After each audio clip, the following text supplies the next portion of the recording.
What's going on, folks? Zeke here with the Bass Tank. Sitting on my boat in the install shop right now, getting a few things tweaked on it. Get ready for the Mr. Crappie Classic coming up. 1st of October. Guys, big expo. Gonna be a lot of fun. Hope to see a lot of y'all there. My partner Dylan Hackler and I are fishing the tournament. We got our fingers crossed. We're gonna fish all 3 days, so you may not see me at the expo every day. Hopefully I'll be fishing. You'll see me on the stage weighing in some fish. But wanted to talk quickly about, people are still getting Livescope for the first time and trying to figure out how to use it. Some of y'all have had it for quite some time and are still figuring it out. I think, I get asked all the time, what is the best tip or trick that I can give to guys that are new to Livescope or Active Target. Lowrance Active Target is going to be very similar to Livescope. I think the quickest and easiest way to learn it is going to a body of water that you can associate your eyes with something above the water as well as below the water, like standing timber. Standing timber, I think, is the easiest way to really recognize on the screen what you're looking at, because obviously you've got a tree coming up out of the water as well as below the water. So it's easy to associate your eyes with distance, depth, everything. If you're in standing timber. If you don't have a lake with standing timber around, go to a lake that's got docks and look at the dock poles, the dock pencils, as we call them here in Oklahoma, dock pencils. It's very similar to standing timber. You can associate your eyes above and below the water. Docks, standing timber, and worst case, dang near every lake I've ever been on has bridge pilings. So go look at some bridge pilings just to get your bearings on what you're looking at on the screen. So if you got trees, go look at some trees. You got docks, go look at some docks. If you don't have either of those, definitely go look at some bridge pilings, guys. That should help you determine what you're looking at. And quickly, just on the bow of my boat here, the setup that I'm running, I've got a seat on here because I took my dad fishing a week or so ago. Typically I'm running a butt seat to kind of lean on, so I stand up and fish.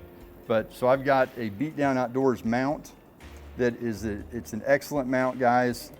Awesome mount. It telescopes up very quickly. I can swivel it in place.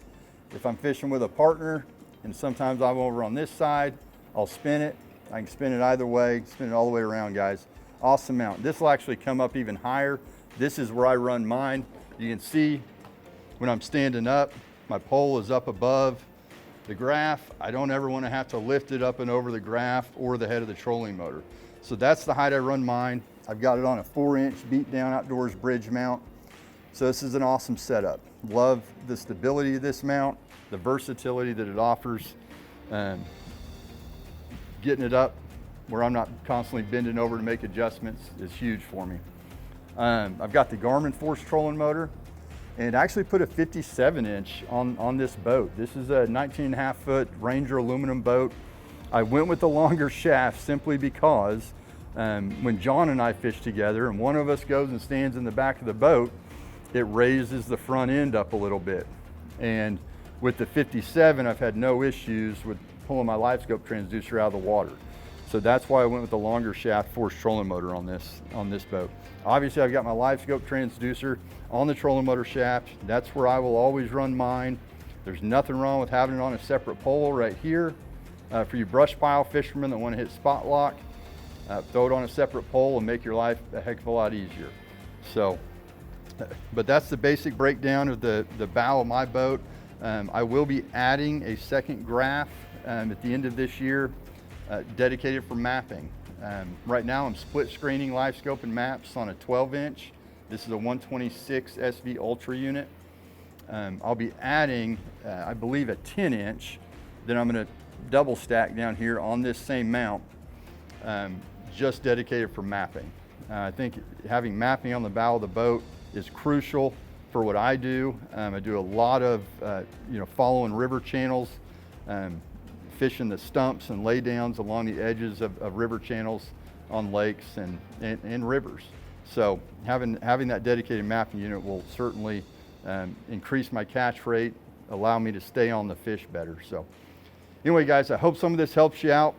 Give us a look. We've got a YouTube channel with a lot of informational type videos on it. When you've got install questions, transducer orientation questions, calibration questions. We've done videos on a lot of that stuff, and we're constantly adding to it. So check out our YouTube channel, subscribe if you haven't. We would appreciate that, and it'll allow us to help pump out more content for you guys. So anyway, hope that helps some of you guys. Check us out at thebasstank.com.